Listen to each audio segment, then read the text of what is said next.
Avec Sylvain Gland, IAIPR d'Histoire-Géographie et chef de mission académique EDD, et Raphaël Sager, tout comme moi chargé de mission EDD, notre mission consiste à faire vivre au niveau académique la politique ministérielle d'éducation au développement durable. Pour résumer, on peut définir en deux axes principaux notre mission.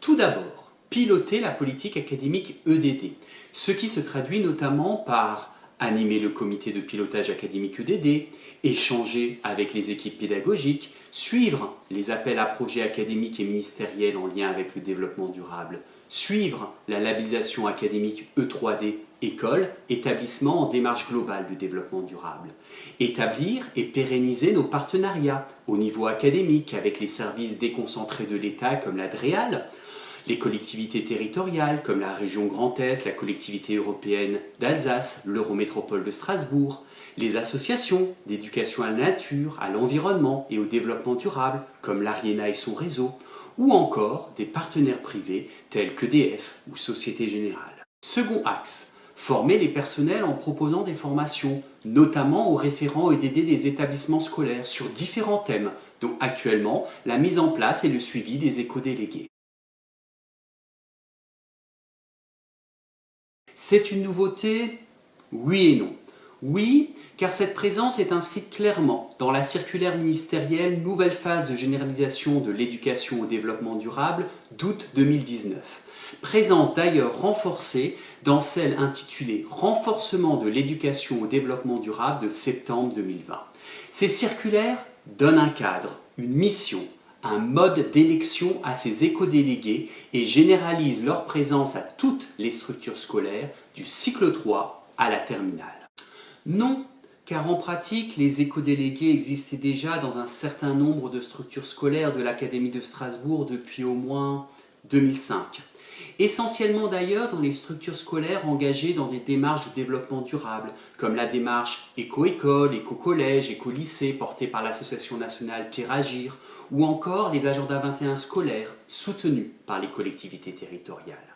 D'autre part, depuis le lancement de la labellisation académique E3D en 2016, la présence d'éco-délégués actifs et force de proposition est inscrite dans le cahier des charges de cette labellisation qui permet d'ailleurs d'inscrire dans la durée et de pérenniser les projets, notamment ceux portés par les éco-délégués, dans une démarche globale, lisible et fédératrice.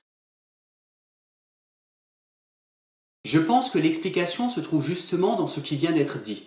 L'éducation au développement durable doit s'inscrire dans la vie et dans le territoire de la structure scolaire. Elle se traduit nécessairement par l'action et la pratique, c'est-à-dire par la mise en place de projets concrets à destination des élèves. Pour mener à bien ces projets, il est nécessaire de fédérer une équipe autour des élèves pour que ces derniers s'investissent, deviennent acteurs, voire force de proposition. D'être curieux, de s'intéresser au monde dans lequel il vit, de rester ouvert au monde et aux personnes, mais aussi de rester humble en s'informant, en écoutant, en intégrant à sa réflexion des points de vue différents, en comprenant qu'il n'y a rarement qu'une seule solution. N'ayez pas peur de faire le premier pas, lancez-vous et soyez imaginatifs et créatifs. Si on leur fait confiance, des idées, ils en auront. Du soutien et de l'aide, ils pourront, j'en suis sûr, en trouver auprès des adultes encadrants, référents EDD, CPE, enseignants, chefs d'établissement, gestionnaires et tant d'autres. Il doit s'agir d'un travail d'équipe, constructif et collaboratif. À toutes sortes de projets, le développement durable nous invite à s'interroger sur le monde que nous voulons pour demain.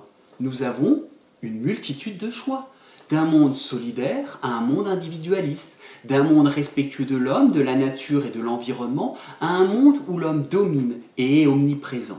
Pour résumer, notre défi consiste à construire le monde de demain, pour que l'humanité vive sur cette terre le plus longtemps possible et dans les meilleures conditions possibles. Et comme il faut de tout pour faire un monde, il faut de nombreux projets pour construire ce futur désirable.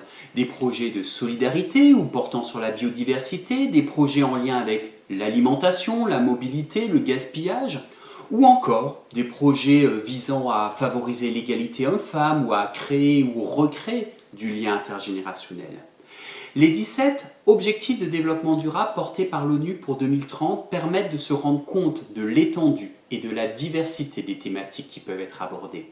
Tant de pistes de réflexion pour mener tout type de projet à l'échelle d'une structure scolaire, voire au-delà. Des projets les plus modestes mais efficients aux projets les plus fédérateurs et globaux.